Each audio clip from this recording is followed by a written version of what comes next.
All right, so today I'm actually going to be talking about a journal club about cell separation using a continuous method, which is a spiral microfluidics device. So to get into it, I'm going to actually talk first about microfluidics. So microfluidics is actually, I'm in Dr. Solchek's lab, which we focus on three main aspects of microfluidics.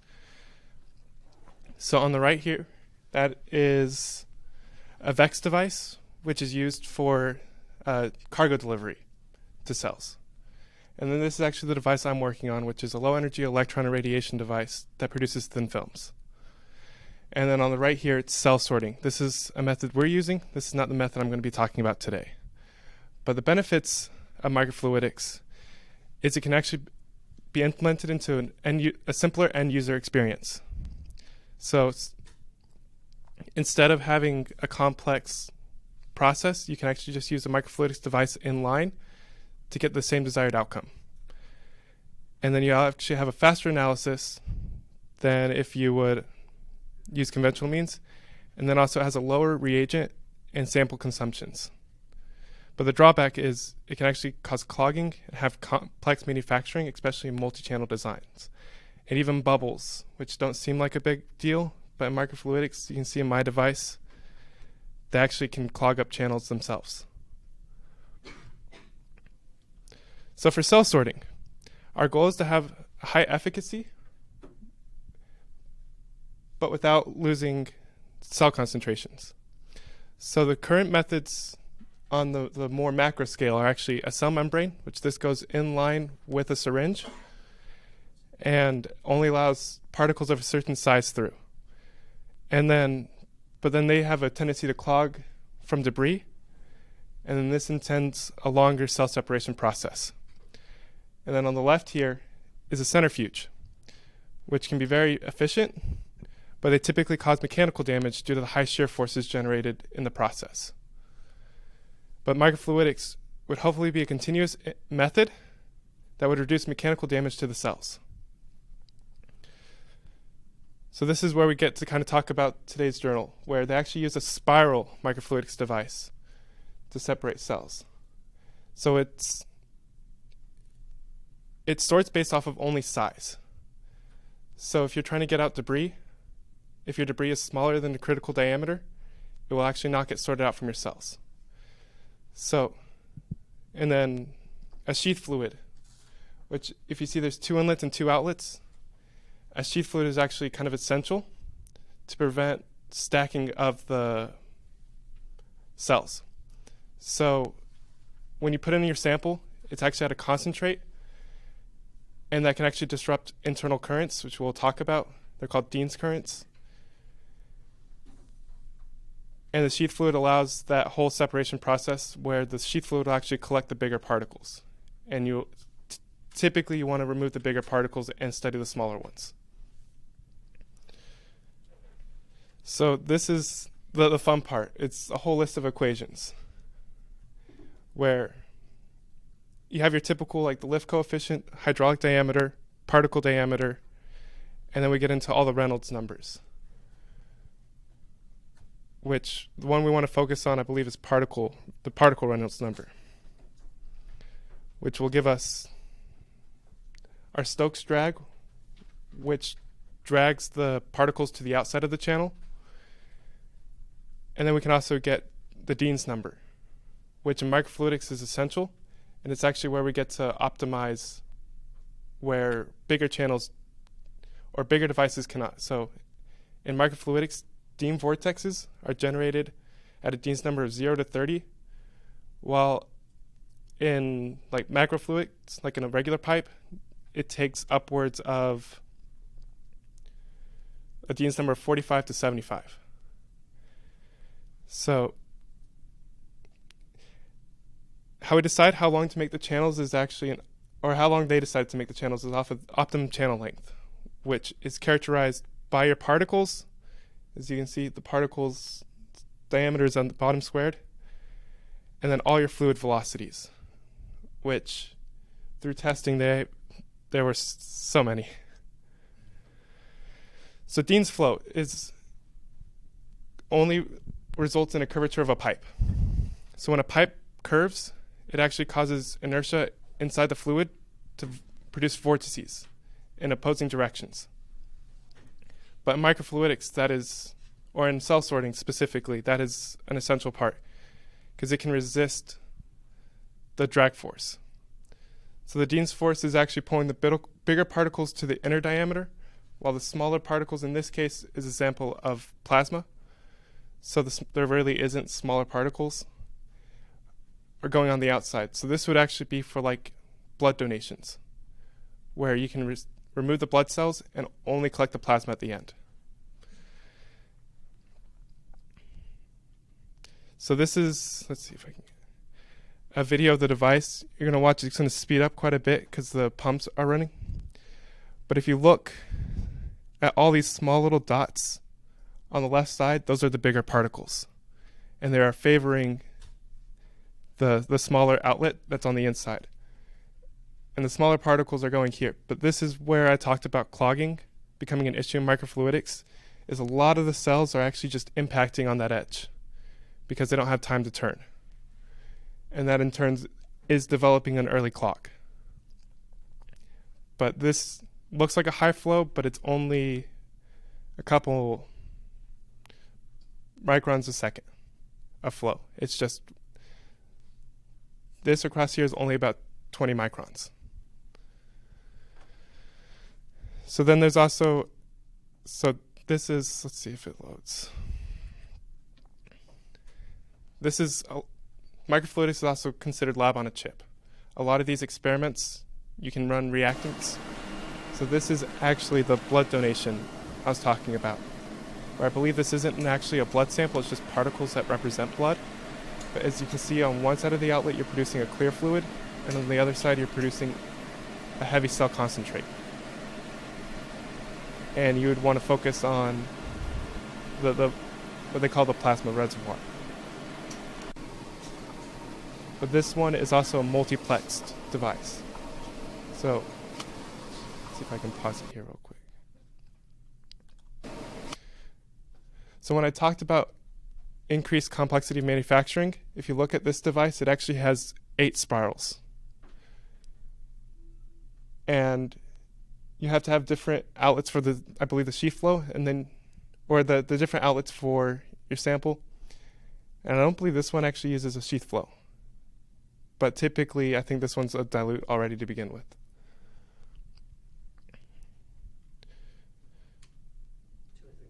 Yes.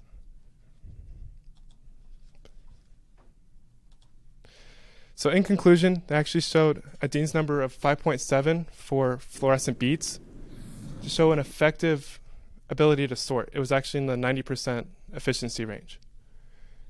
So on the top left here is 1.8 micron beads that are actually favoring the outer outlet, with both the 6.04 and the 10.6 favoring the inner outlet. Yes. Do you want to repeat that one? Oh, just left. Okay.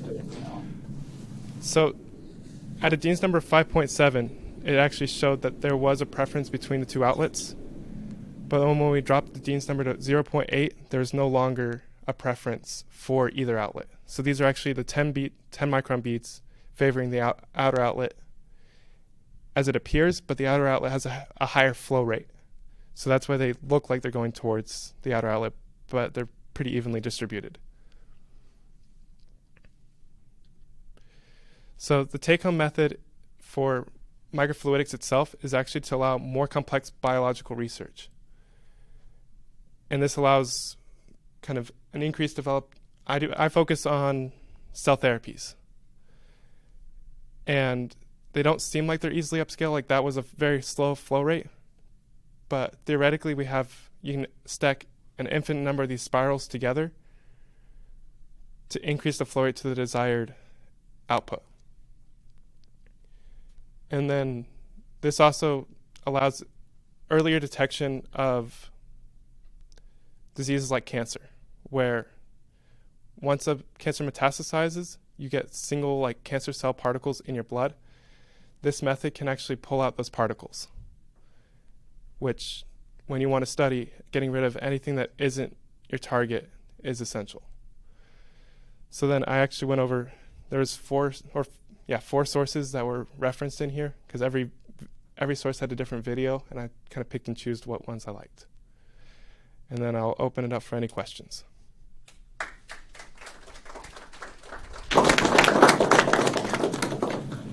Please, audience, questions. So, this is because I'm very inexperienced in this, but can you explain what sheath flow is? I mean, how do you physically make that work? And the speaker, if they could repeat the question very briefly. Okay, so I was asked real quick about sheath flow and what it is. So sheath flow in lots of microfluidics is actually to help stabilize the channel. So in our lab, you can see there's 3 inlets here. Our sheath flow would actually go in the 2 outside inlets, and our sample would go in the middle. So this actually helps kind of direct all the cells into the middle of the channel. And instead of them, so sheath flows are really good at preventing bunches of particles. So you can think, like if you use a blood sample, you're going to have a heavy concentration of cells. You hit it with a sheath flow of 4 times, and now your concentration is in the 5th. So it's these, for this example, it's the Dean's currents wouldn't be as effective if the cells were running into each other, because it'd be overcrowding. And then once you overcrowd, you can't separate. So the sheath flow prevents overcrowding. But the fluid that you're concerned about, the sheath flow is all going through the same tube? Yes. Okay. Yeah, they're through the same tube. It's just to help kind of spread out the cells. It's just you don't want to mix them together to begin with, because then you're going to get just a less concentration of your sample. And then that can in turn, some cells like to actually fall out of solution.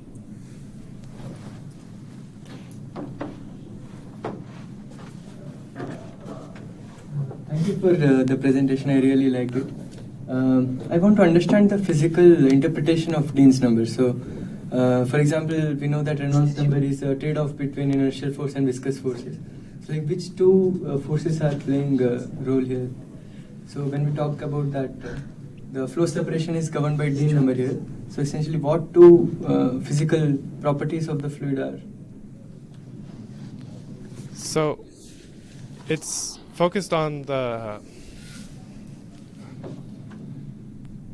sorry, I was up late last night. So I was asked about the Dean's number and what fluid properties relate to it. So a lot of it is actually the viscosity of the fluid, and the Reynolds number is directly related to the Dean's number. And that focuses a lot on, the Dean's number is related primarily in these studies to actually velocity, where the velocity has the greatest outcome on the Dean's number. And that's why all they changed in that last slide was the incoming and outcoming velocities. So the sheath flow and the sample flow were just decreased.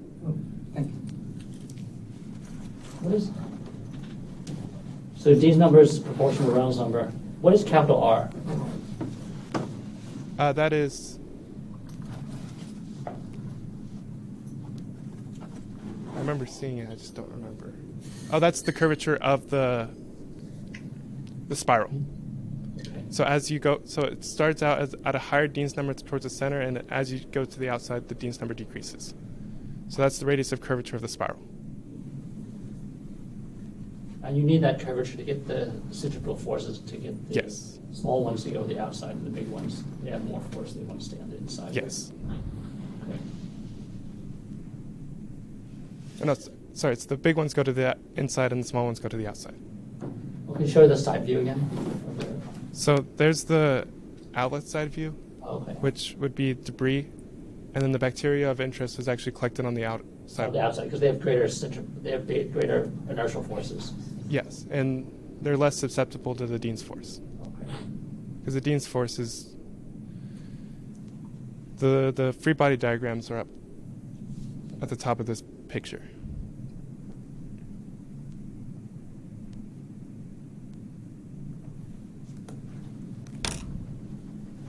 Yes. Yeah, speaking of the radius of curvature, is that just constant Or is that actually changing as well? Is there a way to change that? So that's what a lot of the devices actually specified. Oh, sorry. I was asked about the radius of curvature and how that can change the kind of outcome of the cell sorting. And also, like, within one particular microfluidics, like, device, is it changing as well, or is it just like constant for each device? And so I was also asked if it was constant for each device. And it's not constant for each device. So as you can tell for this device, the radius of curvature actually increases as you go towards the outlets. Got it. Which would decrease. It allows the flow to actually stop cycling, and then you get the whole straight laminar flow. But then for different devices, you actually change it to fit the kind of cells or particles you want to sort. So that's why there's the optimum channel length is actually, every time they did it, they actually have to find a different kind of device design. Thank you. Are there any other questions? Thanks a lot, Ethan.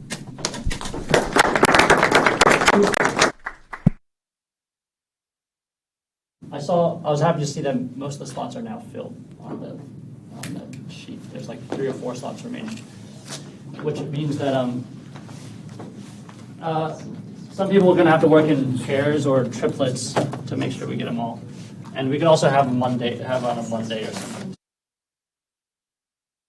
Talk, and then we'll have 5 minutes of questions after, and then you can ask the speaker. Did you want the presentation sent to you? I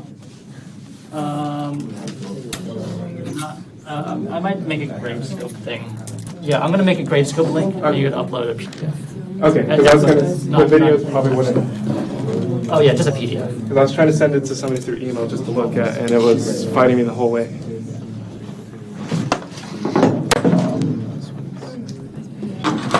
So, and I think what's good, because Ethan was studying microfluidics, but he looked at 4 or 5 papers that were different, and I thought he seamlessly interwove like all of those papers. He emailed me the paper ahead of time, and I just said, make sure you show some images and movies. And I thought you defined the Dean's number and Reynolds number. I think that was an appropriate amount of math.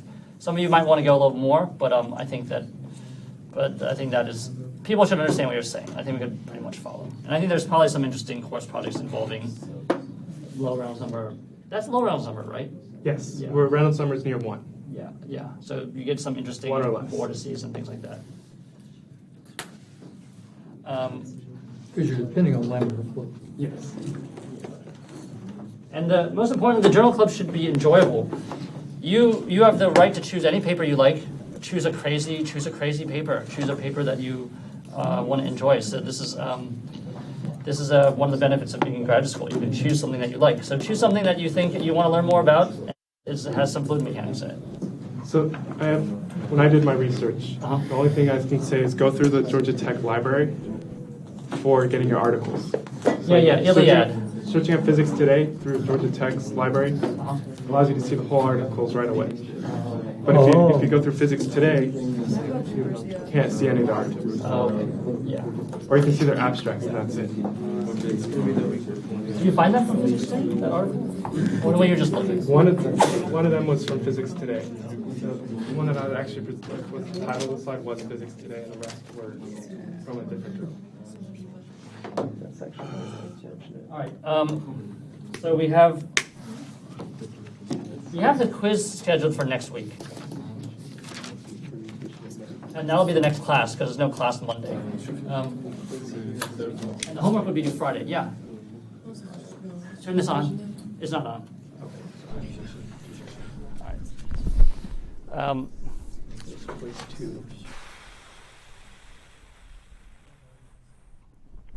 Do people need an extension? Or do you think people... Are you half done with the homework? I'm starting the tensor part of question 4. Oh, okay. It's got me stumped a little bit. Everything else makes sense. I thought so too, but he just said Friday. Yeah, the quiz next Wednesday, and then the homework would due Friday. Homework due next Friday. Understand all the homework. Take the quiz on Wednesday. Yeah, so I wonder if we should move it a week. Should we move it 1 week? Yeah? I don't know what the class feels, but I think it would help if we could have time to review the solutions of the homework after it's due, and then have the quiz, since the quiz is going to be on the board. Oh. So have the homework due before the quiz? No. Yes. So why don't we can do the homework due on Friday, and then we'll have the quiz after the homework's due then. Yeah. Yes. So we have like a weekend to look at the solutions. It'll take some time to grade it. Okay, so we'll move the quiz until after the homework's due.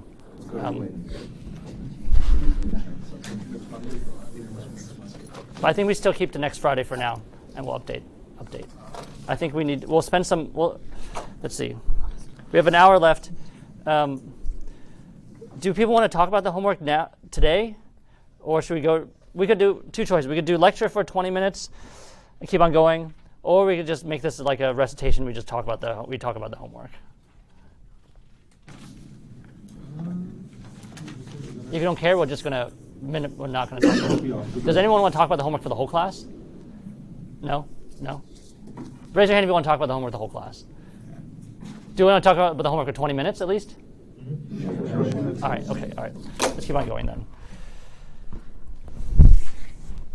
So quiz will be after homework due, and we'll figure that out. All right. All right. So last time,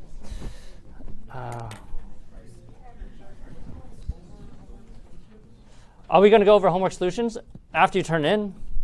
And we'll. Are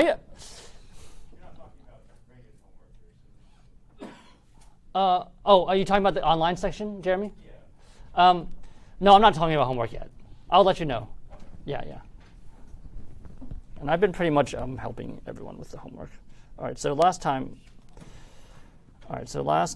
we, before we got into recitation, we were talking a little about the conservation of angular momentum, and we introduced basically this.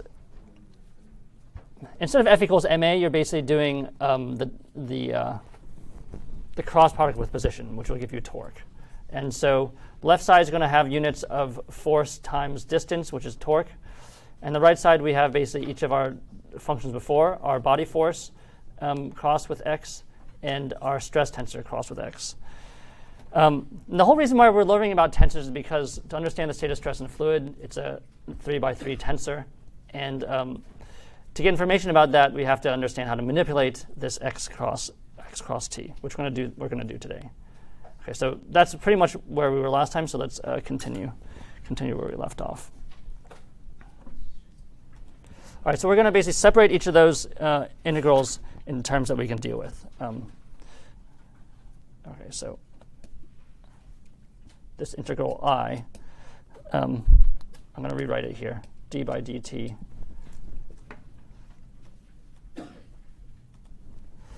d by dt volume x across rho u. So this is the left-hand side of what we did last time. Integrate over the volume.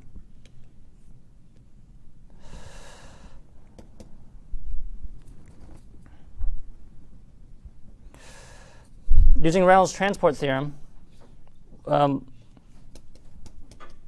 we can move this inside.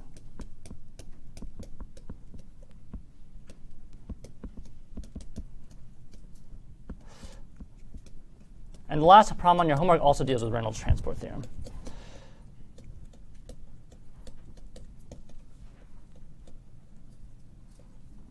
All right. The next step is we're going to use the chain rule to, and I think you proved this on homework that basically the derivative of a cross product is the derivative of each of these terms.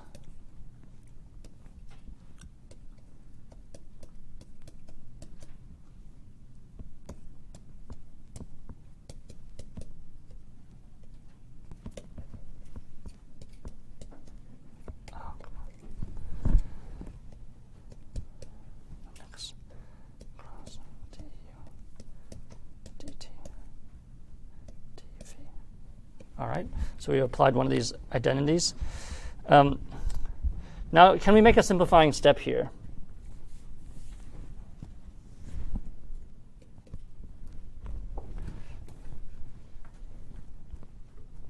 Material derivative. Can any of these terms be simplified? Material derivative of position. Is that equal to anything? What is the time derivative of position vector? Velocity. And when you cross a vector with itself, there's no residual area, so that goes away. V.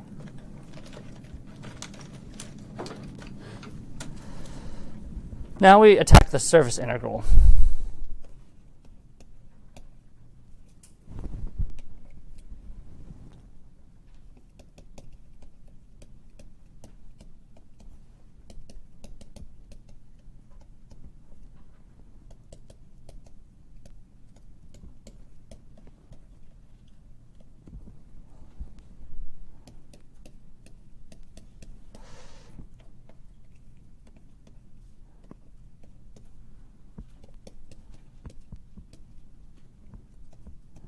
And this is what we talked about last time, that the surface in this stress vector, the information in that stress vector, it depends on, we have this parentheses n because we say it depends on the direction that the surface is facing.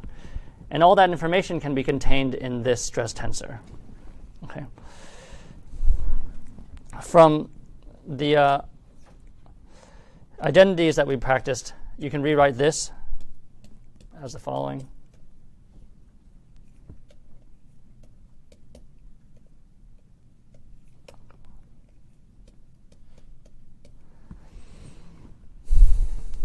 And therefore,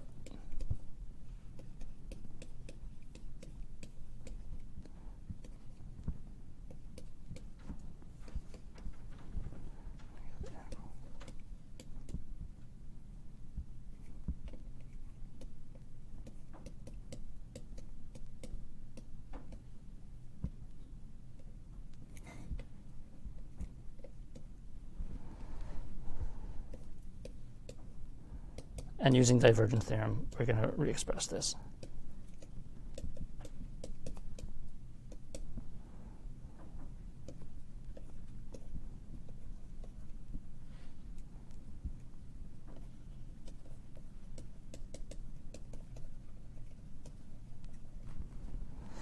Okay.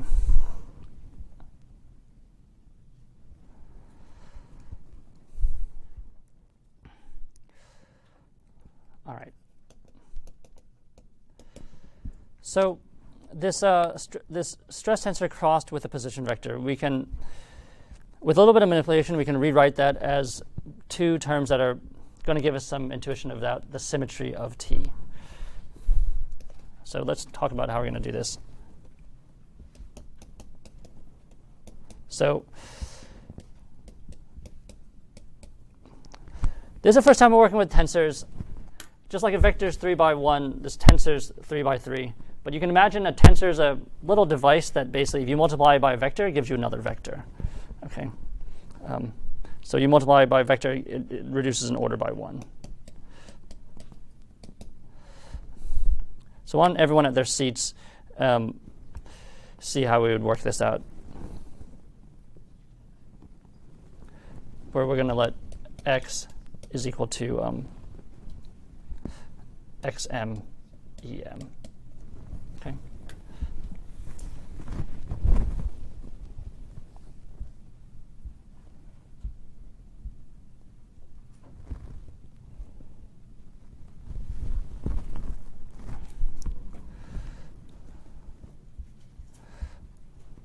Right. So we just copy. So the coefficient will be given by the product of these two, tk on xm. That hasn't changed.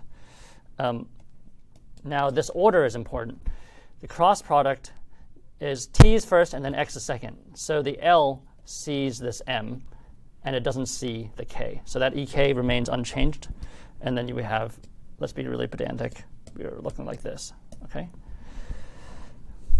Now, if we do the divergence of that, which is what the conservation of angular momentum requires, then we're going to introduce, remember, every time we introduce a new symbol, this symbol is like, you can imagine this like another vector. The new vector symbol we're going to introduce will be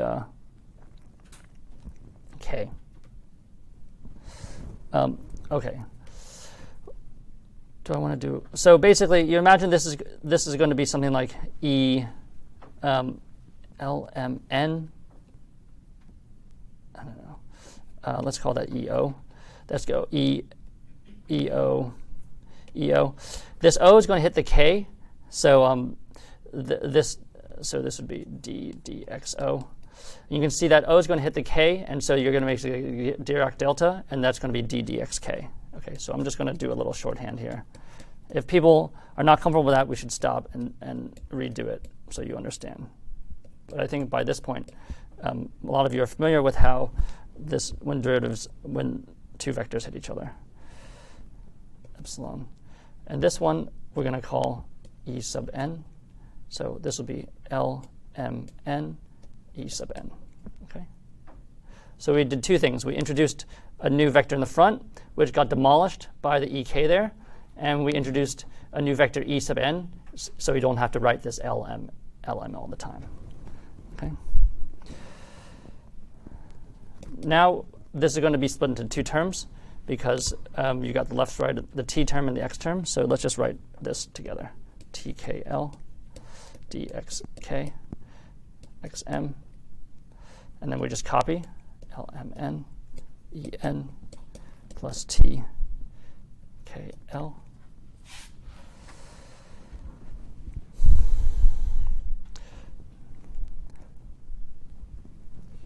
Delta KM.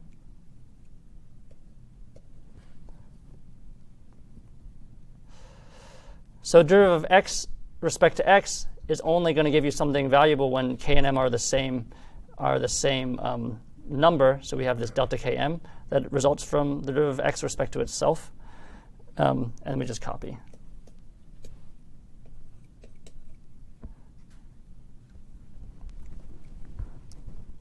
All right.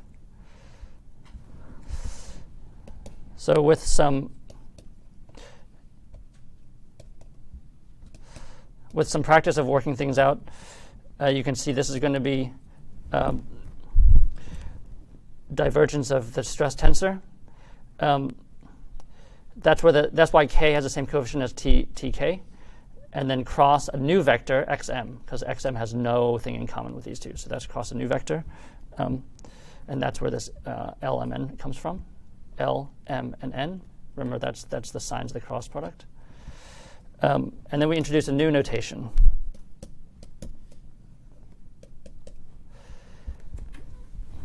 So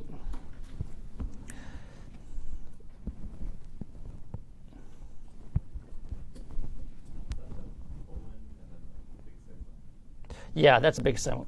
So I'm going to define big sigma as a, hold on. So this thing, we can simplify a little bit to T M L times big sigma L M N. So a couple things. Well, clearly this TKL became TML because of this delta function. So that's where this comes from. And this, we're just going to call big sigma the rest of this thing. But it basically, you can imagine it's got 3 by 3 by 3, 27 different terms. So this will be double dotted this. All right.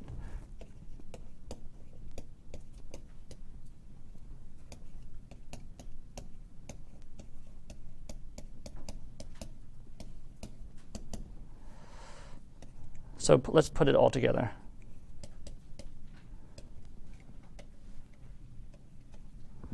Let's cross F dV minus. Okay, so what we derived upstairs was del dot T cross X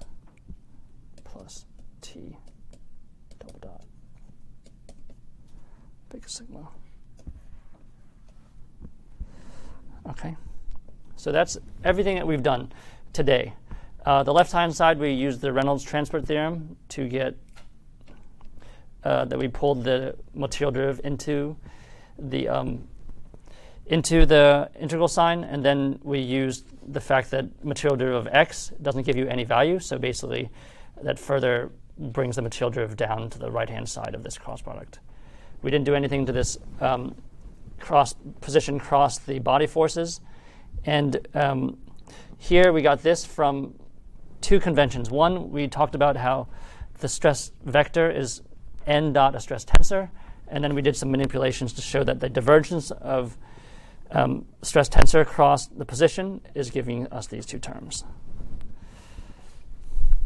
All right, let's combine it together further.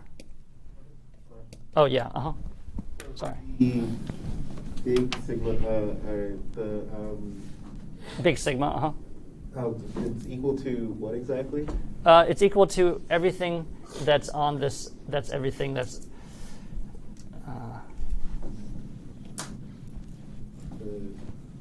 It's equal to everything. Basically, those terms are equal to this. So it's equal to this epsilon lmn e sub n. Epsilon element e sub n? Yeah. Yeah.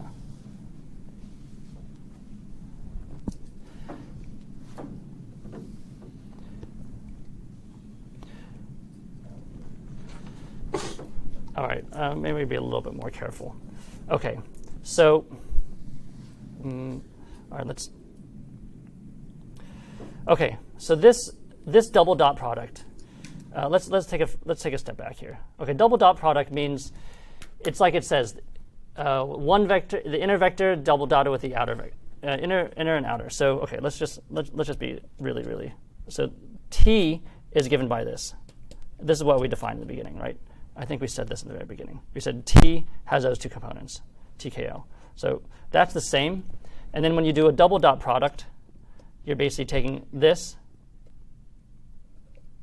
LMN, and then there's basically two other, there's going to be 3 M and N. 3 things that are in there. So this is sigma. But when you do the double dot, it's basically the L hits this one, and the K hits this one, so they disappear, so the only thing that's left is the N. Double dot means like you have basically you dot product the inside one and the outer one. Okay.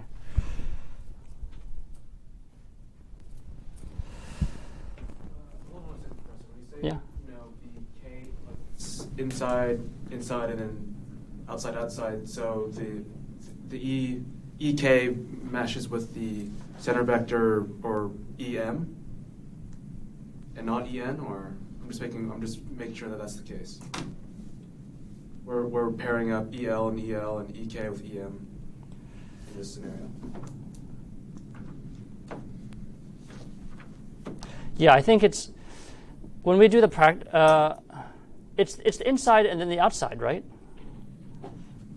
Or you think it's the it should be in let me think.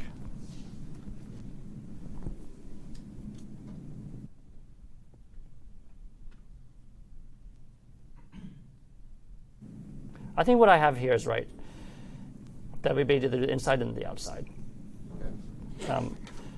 But we'll when we do we'll do a practice.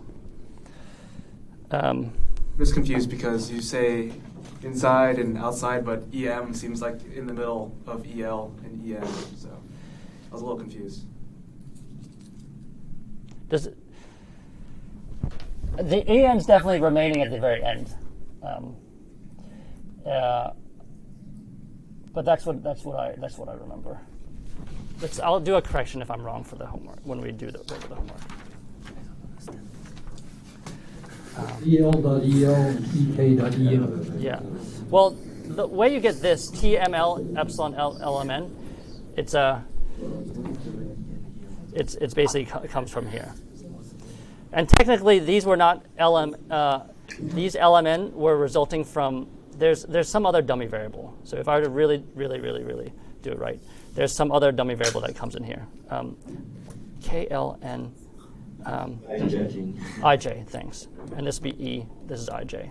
And so the reason why it became epsilon L and N, because the EL dotted the EI, and that I became an L. The J dotted with the K. Oh, sorry. Because this, it already became TML. TML, and this is epsilon. All right, so this has already been, this TML already happened from that product, right? And then, let's see, the L hit the I, and that became an L, that's fine. And the M hit the J, and that became the M. Okay. And what's the symbol you're using?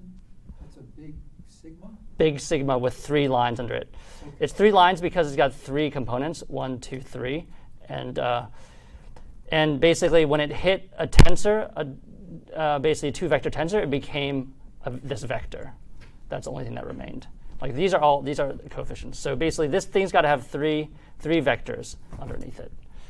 It's the same idea except as a double tensor as a triple tensor. All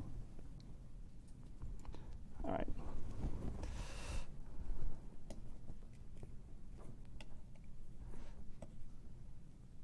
Okay, so we have this whole line, and we're going to pull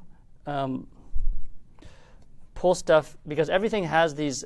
We basically have these 2 x's. We're going to pull those together. So rho du dt minus f minus del dot t minus t double dot.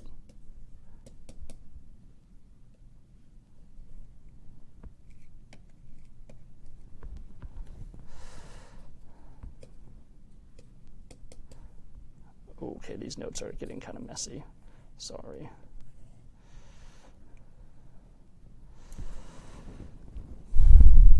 All right. Now, is there any term in this new expression that we've reorganized that we can get rid of based on last week's notes? Or not even last week's, 2 days ago.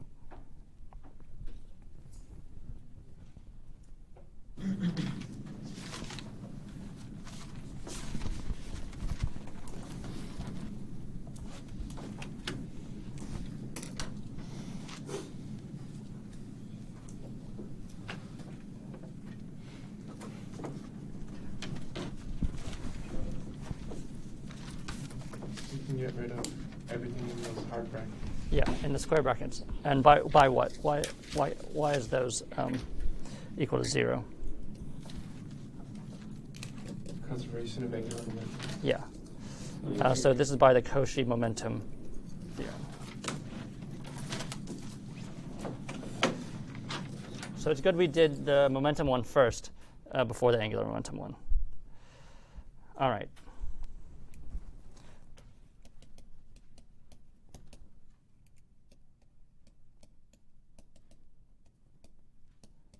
All right, so the only thing that our whole conservation of angular momentum has led to one expression. That's the following. All right. We basically learned that basically T has the following property, that when it's double dotted with this,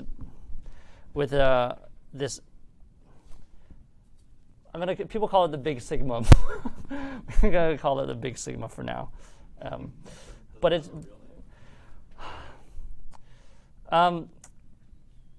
it doesn't show up very often. Like we have something called E double. We very rarely do triple tensors, so it's like a guest star that comes in once in a while. It doesn't really have its own show. Uncredited. Yeah. But basically, T double dot this. If we use what I would call easy notation, using the notation we have above. This would be epsilon I j k, and this is how we do it, right? This means that this is equal to 0. Okay, so what does that mean?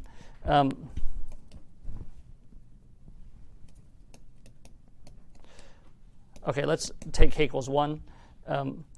That means that because of the properties of this permutation symbol, T23 epsilon 3, 2, 1 plus T3, 2 epsilon 2, 3, 1 is equal to 0. Now this one is going to be equal to plus 1, and this one is going to be to minus 1. So because this involves one interchange,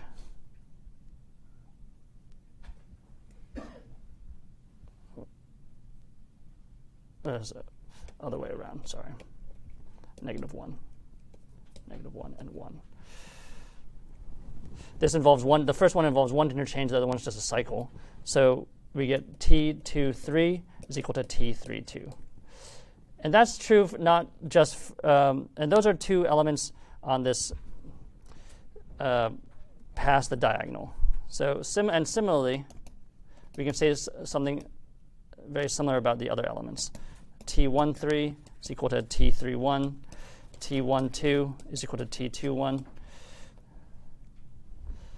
Turn on correct browsing. No, I don't want to do that. I don't know what that is. Okay, so we learned some. So originally T had 9 components, but because of angular momentum has to be conserved, and this is true for any kind of fluid, stress tensor T is symmetric.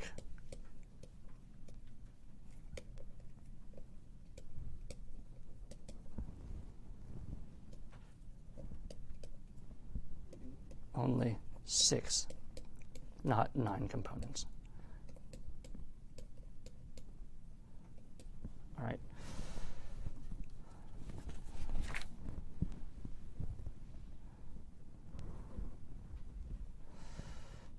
All right, let's talk about what the tensor kind of looks like. We got 25 minutes.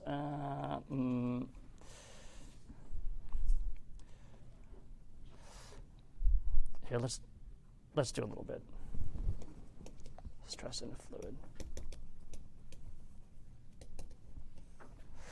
Okay, so the easiest way to understand what the stress tensors look like is when the fluid's at rest. Yeah. What's next to symmetric? And. Oh. Let's just not use that. So the fluid, let's see a fluid at rest. That means the velocity is 0. And the stress tensor looks something very familiar.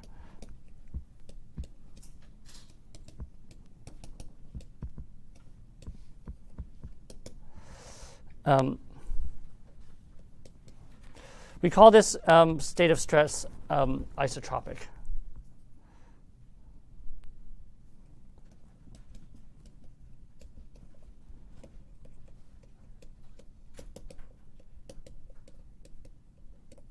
Isotropic means no dependence on direction.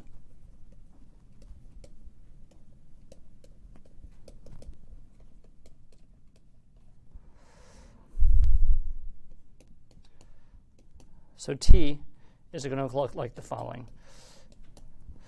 T is going to be just the negative of the pressure times this. We call this the identity matrix,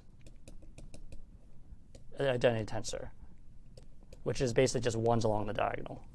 1, 1, 1. Okay.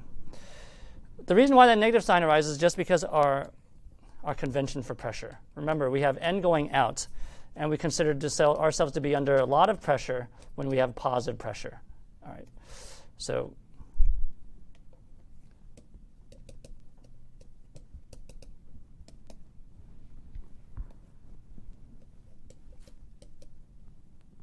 occurs because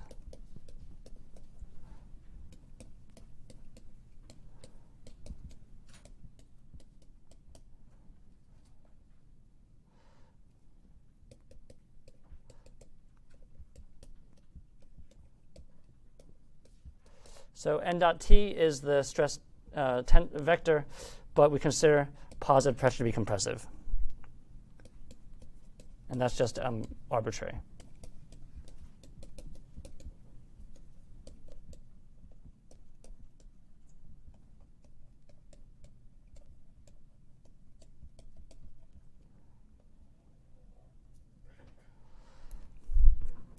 So with such a simple stress tensor, and this deals with your homework too,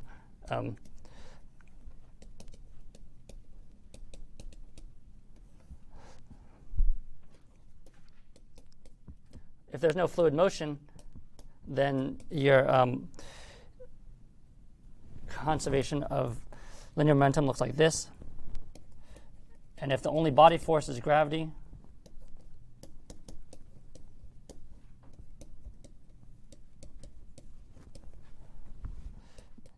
and if the stress tensor just has diagonal components, then we have rho g is equal to divergence of the pressure. Oh, sorry, gradient of the pressure.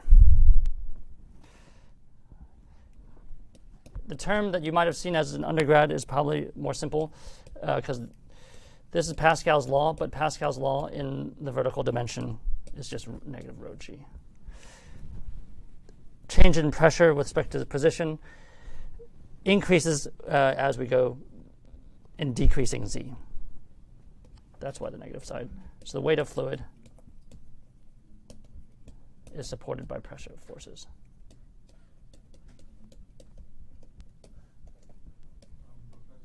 Yeah. Double bar is equal to minus P into what? The stress tensor is negative pressure times the identity matrix. Oh, it's odd. Yeah. These so I introduced the I. I introduced the I earlier for this special case of isotropic stress. Isotropic means that there's nothing on diagonal of that matrix. And this is one of the places it shows up.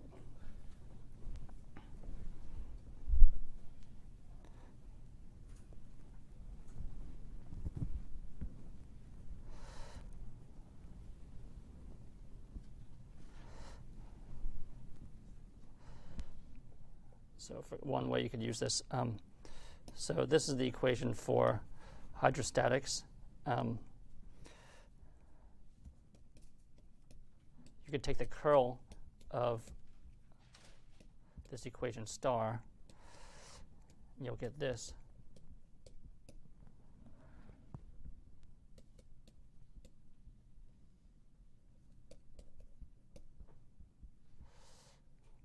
It's going to equal 0.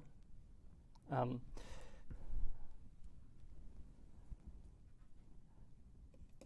this says G and gradients and pressure are not parallel.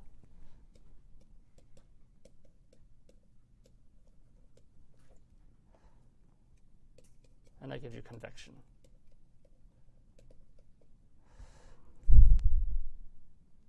For example, you have a hot surface here and a cold surface here.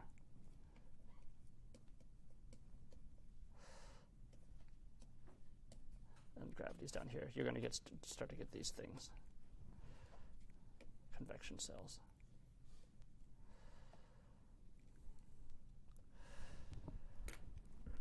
Okay, we're going to have a, so I think people requested to have 20 minutes of talking about the homework. So let's, it always messes up the notes, but I guess we just have to do this in linear order. When we continue on after the break, we're going to go into Newtonian fluids, where basically we go into the, we introduce here. Well, I'll say after the break, we're going to introduce this. The more general form of the stress tensor, which has this isotropic pressure along the diagonals and this thing called the deviatoric stress.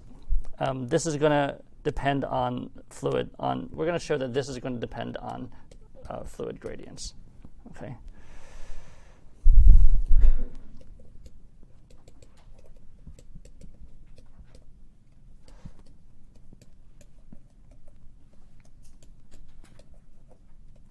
we're going to do this after break.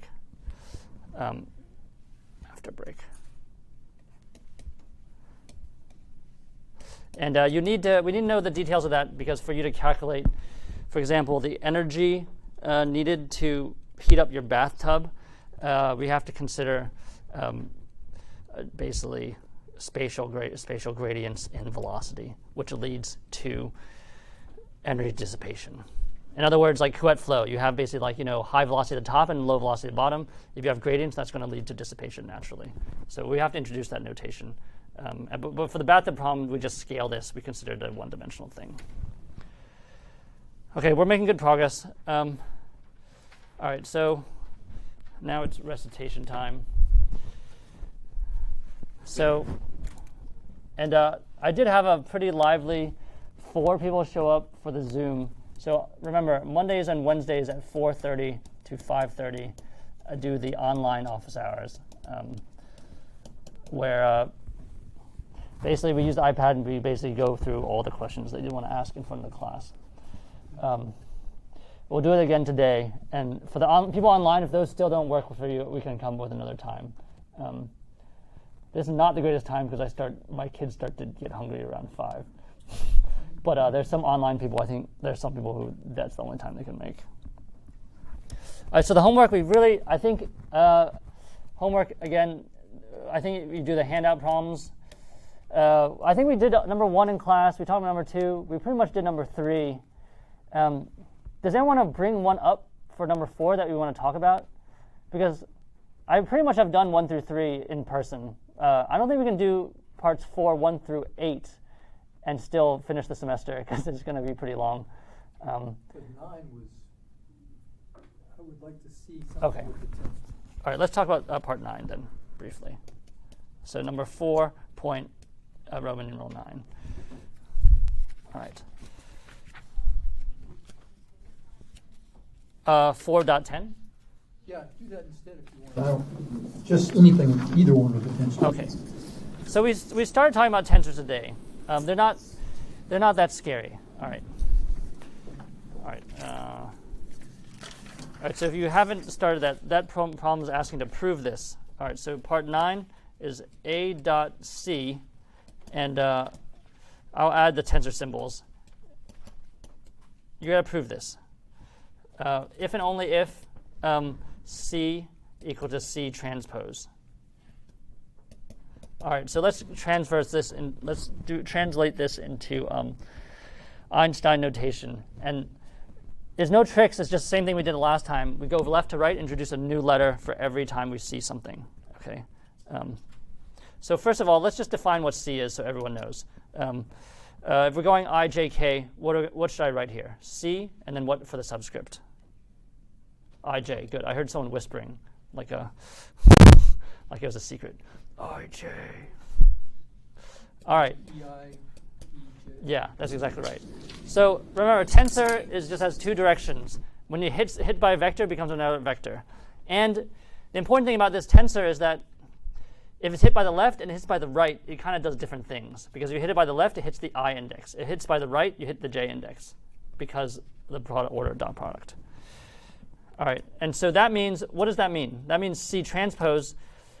This is important. So remember transpose, basically the diagonal stays the same, but everything off diagonal switches. By switching off diagonal, that means we switch basically whatever was before on one position goes to the opposite position. So this goes to, what should I write down here? Exactly right, yeah. But do not switch these 2 because then it's going to be, you're going to have written exactly the same thing you wrote before if you switch the other 2, right? That's where I screwed up. So I'm going to say not CJI, EJI, EGAI. Because if you write that, that's exactly what you started with because J and I are just dummy variables. Okay? So just switch the diagonals. Switch the subscript. All right, so A dot C. If A, so if we use I, J, and K, let's call it A to be A, K, E, K. And I think now we can just let the class run with it. And I'll pass out the whiteboards because I don't want to do everything. We have 15. We have 15 minutes, I think, right? Anyone need one of these?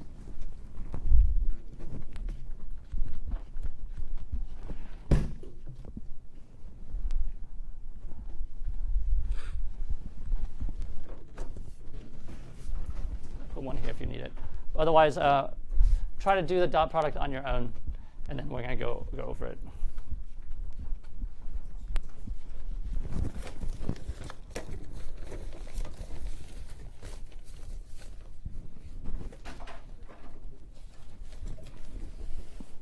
And we have I'll stay here after the class is over for 10 minutes, 5 or 10 minutes before the next class starts.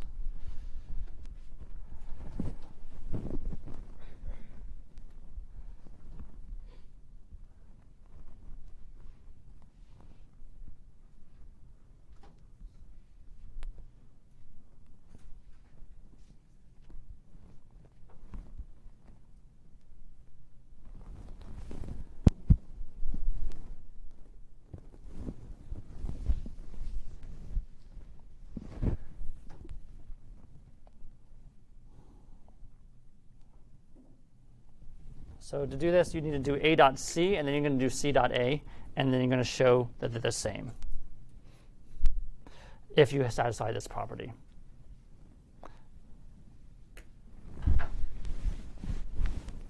And you can raise your hand if you want me to come over and look at something.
All right.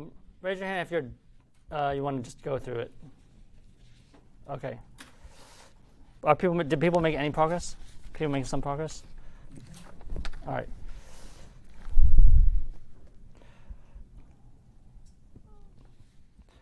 I'm not going to do the whole thing.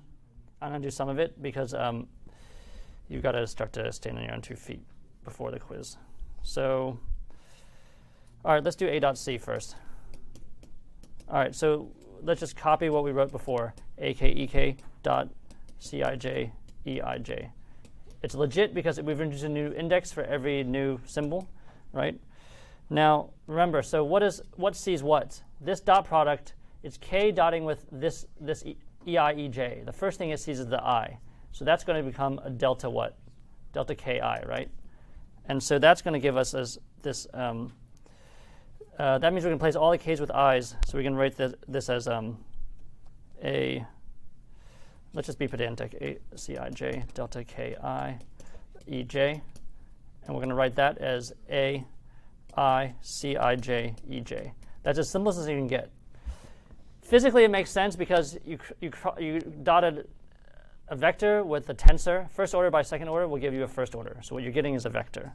Now the question is, does that equal to c double dot a? So now this order is important. We're attacking it from the right. Order is not important for one-dimensional with regular vectors, but it is important for tensors.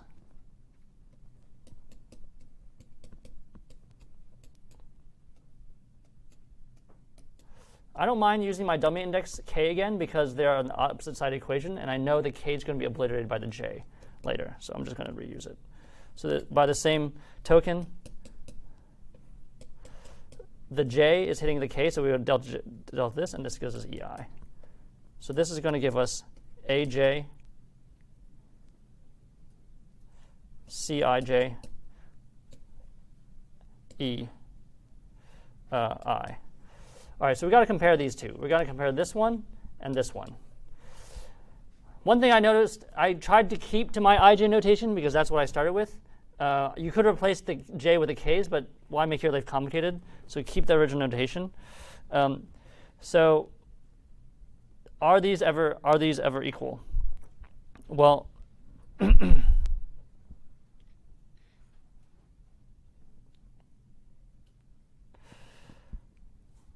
so we have this property that Cij is equal to Cjai. So I would use that and substitute in, and you should get that they're the same. Okay. Do people? have that property? Why? Because this is if and only if their C is symmetric. This is not true in general. This is only true if it's symmetric. Okay. Yeah. So you have to use the fact that it's symmetric. Using fact C symmetric. All right.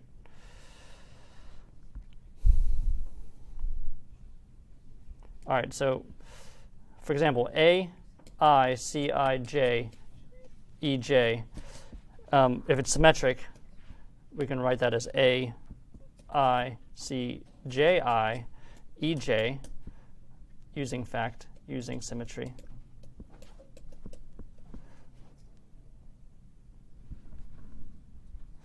Okay.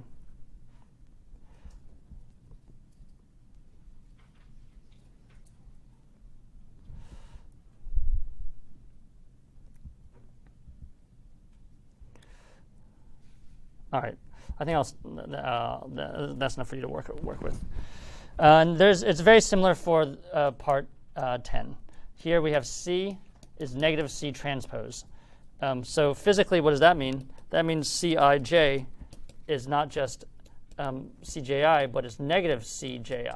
All right, so you're going to use this fact, and then you're going to do this product, A dot C dot A.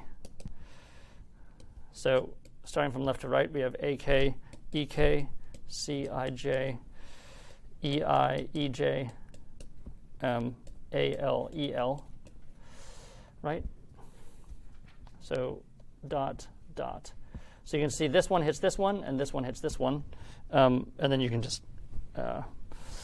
you're going to basically show something is the negative of itself using some identity. Okay, I'll just give you a hint. Use substitution to show it's equal to the negative of itself. And therefore, it has to be 0. It has to be 0. All right.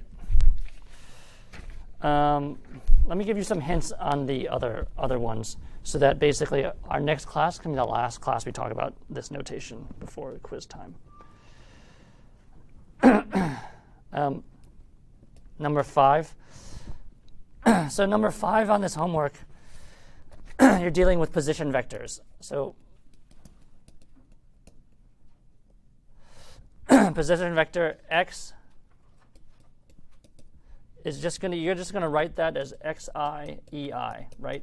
Where, I goes from 1, 2, and 3, and x is individual independent components in the x, y, and z directions. So for example, del dot x, let's just do this together. This is not so bad. So what index should I use for del? J. So d dxj, ej, dot xi, ei. And clearly these hit each other. So then this becomes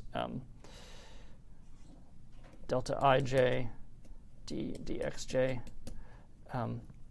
xi. And that just becomes dxi over dxi. And if you add up those components, you should get something nice. I won't do it for you. Similarly, del cross x and etc. Del cross x, you're going to use the epsilon notation. Del squared x, I would simplify this to del dot grad x. Okay.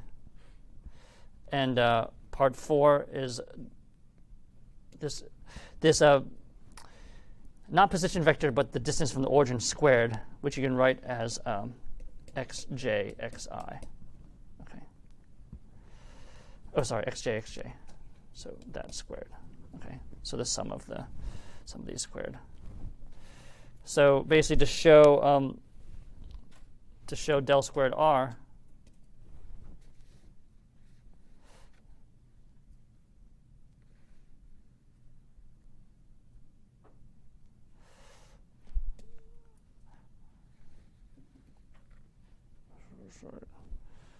no, I'm sorry, I skipped one.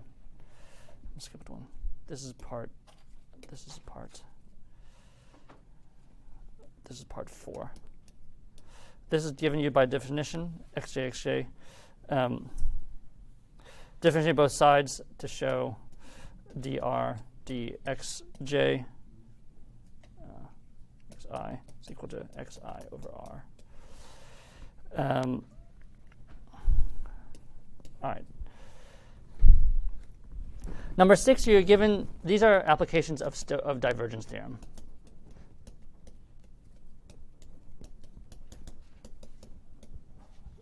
So for example, you're stuck with this one.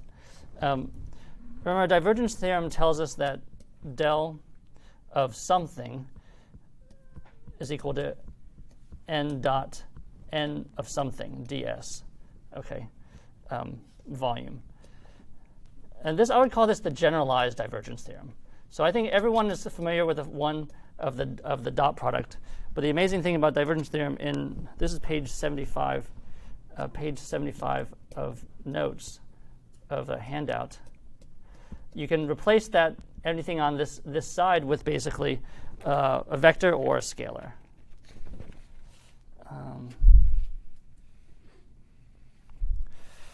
For example, you could do something like this. Del phi, integral of del phi dv is equal to n phi ds. So you could basically throw in that thing, or you could do a number of other ones. So to do this, you're going to have to imagine there's like a little number here and like a 1, and you're going to say like phi is equal to 1, something like that. Okay. So this is number 1.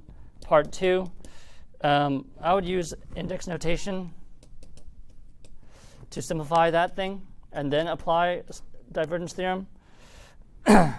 Part 3, also index notation.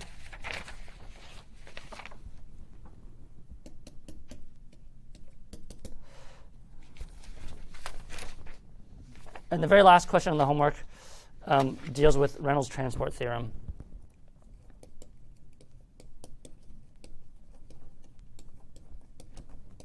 Oh, we're over a class now. Well, you're going to assume F is equal to rho times G. That basically it's gravity. And then do some index notation. it's applications of the theorems of the index notation things that we derived. So you can just use apply the identities from part 4.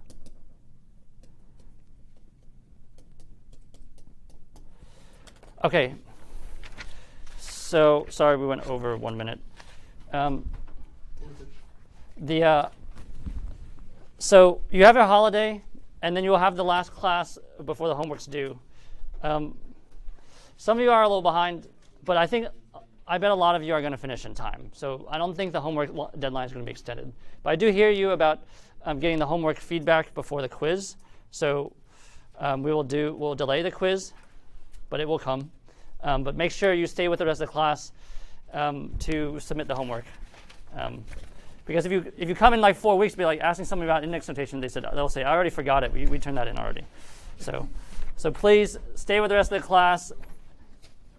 Email, use the group me to beg for help. Please, if you already have a study group, please let people in your study group. Remember, people are coming from all different backgrounds. And I encourage collaboration on the homework. The whole point is to learn it so we can use it in the course. And if people need in-person office hours the remainder of this week, Wednesday, Thursday, Friday, please just send a group me message or send me a message, and I'll post the time on the group me. I'm actually I'll be here Thursday and Friday. And if you're online, we'll just do the best we can online. If you're in person, we do this on a board. But stay with the rest of the class, and I'll see you all after your break on Wednesday.